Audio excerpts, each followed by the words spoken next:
శ్రీ రంగనాథ రామాయణము. శ్రీరాముని సభలో కుశలవులు.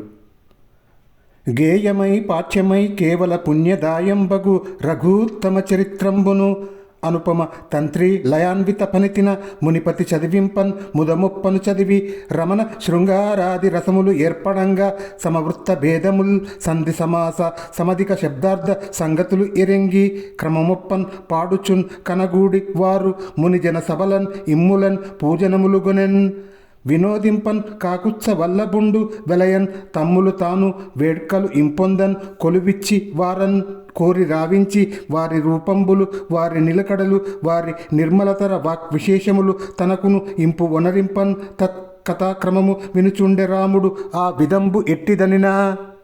పాటగా పాఠ్యంగా పుణ్యదాయకమైన రఘురాముని చరిత్రను కుశలవులు వీణలు మీటుతూ లయాత్మకంగా వాల్మీకి నేర్చుకున్నారు. కథలోని నవరసాలను సమవృత్త భేదములుగా ఉండిన శ్లోకాలను భాషలోని సంధి సమాసములు శబ్దార్థ సంగతులను కుశలవులు చక్కగా గ్రహించి గేయములుగా పాడటం నేర్చి మహర్షులున్న చోటను మామూలు జనులున్న చోటను రామాయణాన్ని పాడి గౌరవింపబడిరి.